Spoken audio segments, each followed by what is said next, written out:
Hey everybody, thanks for being with us. I'm here with Stedman, Valentine. Jesus changes everything, Stedman, and I thought it'd be great if you could just share with us a little bit of what God has done in your life. Yeah, so I remember my junior year of high school, actually my sophomore year of high school, when I went to a private Christian school, and they told me, "Hey, you'll never know your worth or never know your purpose until you start reading your Bible." And then I made a commitment to myself. I was going to read a chapter every night, and wasn't a believer even at that point, but understood that I had a purpose, and I believed there is a God, and if he is God, he knew what my purpose was. So I trust in time he revealed it to me. But I didn't really become a believer until after my freshman year of college, where the Lord really took basketball away from me, and allowed me to not cope with pain in a way that just runs towards another idol, but really challenged me and brought me to him, and really laid my life down there. I made a commitment to the Lord that I would go where he wants me to go and do what he wants me to do and say what he wants me to say. I just had one caveat: I didn't want to become a pastor. And the Lord, that probably made the Lord laugh a lot. Yeah. But yeah, that's how the Lord got me, and I'm thankful and still blessed, and will be eternally blessed. Yeah. Well, it's been such an honor to partner with you here in ministry at FBC Branson, and just thankful for what God's doing, all across the city, among other churches as well. But you've been leading the Bridge, the young adult ministry here at FBC, and super thankful for you and how God has been leading you and working through you in that. And it's been awesome just to see God at work. And so tell us a little bit about your journey here. Yeah, so I was actually, when I came here after I graduated college in 2016, I was here for a year when Neil was here. Then I took 2 years in Dallas, and came back and decided, hey, this is my church home as it was before when I first left to go to Dallas. So met Jeremy and got a chance to talk with him, and got a chance to talk with you, and built a deep relationship with you all, and was in young adult ministry in Dallas, and it just kind of carried over. I know we had a young adult ministry called The Bridge, and Grant Gaines was leading it, and he was kind of standing on your shoulders because that was... Grant's amazing. Grant is awesome. And he was kind of standing on your shoulders because that was kind of your child in the beginning, as you saw a need for that. And then once Grant Gaines had his second child, he couldn't be as involved as he wanted to be, so then he allowed me to step in and take the reins and run with it. And by the grace of God, we've seen young adults and college students grow in their faith. We've seen one marriage begin, which is awesome. Tally and Zach there in Iowa now. And we're seeing young adults come to live and honor the Lord more because of what really the Lord is doing there in the young adult ministry. We'll continue to do long after we're gone. So it's an awesome ministry. Yeah, well, we'll talk a little bit here in a second about like the next chapter in your life, but tell me a little bit more about like what really gets you going. Like, what are you fired up about in your spirit? I think what really gets me going is seeing people understand that there is a God who loves them, who wants them to live a certain way, that and it will bring them blessing if they live in that way. Yeah. It fires me up to see people get that at any stage of their lives. Yeah. And young adults fire me up because it's usually the young adults we've dealt with in the Bridge. They have some kind of Christian foundation there from a Christian home, but they really haven't taken ownership of their faith. So it fires me up when I see young adults and college students start to take ownership of their faith, start to take responsibility, start to get in their word and be disciplined in their spiritual disciplines by themselves with nobody compelling them to, because they understand they have a relationship they have to cultivate with the God of the universe. Yeah. So that fires me up to see young adults and college students do that and take responsibility for their faith and know that, hey, it's me and God has a people, but I'm going to cultivate my relationship with him and the people that are around me so we can all be what God has called us to be. And it's like that gets me going. I can die happy doing that. Yeah, that's amazing. Yeah. Love that. I love how God's been working at the Bridge, and we have beautiful days ahead, I believe.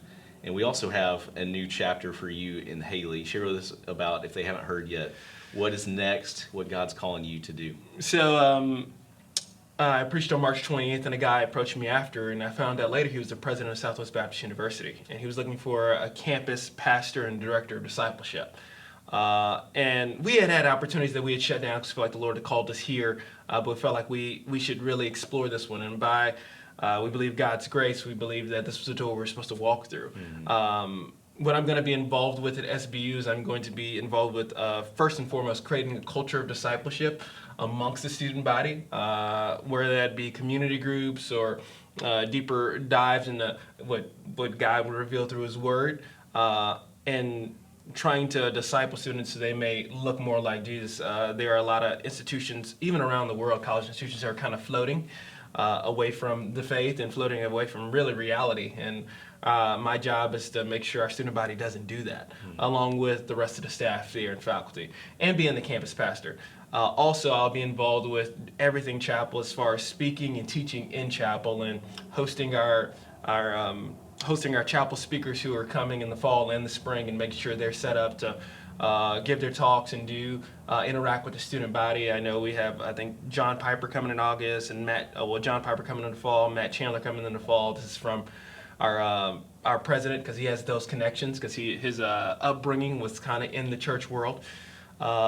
And then also I'll be running a podcast with some of those speakers.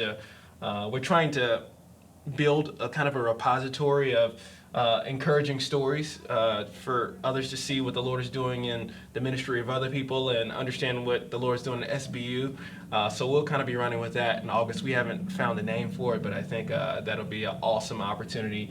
And it'll just be an encouragement to the local, the broader body of believers that the Lord is still at work and still on a mission. So it's an awesome opportunity. Well, we're going to miss you so much at the Bridge, and also just as a part of the team at FBC Branson. But you're not that far away, and I have a feeling you're going to be back with us on occasion, and back to preach every once in a while or whatever. But we love you, and we're excited for you and Haley about what's next. I mean, this is a huge opportunity, and it's exciting to see how God has wired you and gifted you, given you this gifting and this passion to serve the kingdom, and God is on the move, and He's going to work through you in a powerful way. We as a church, we believe that part of our calling is to really pour into those who God brings us that aren't necessarily going to stay here forever, but they're going to be launched out.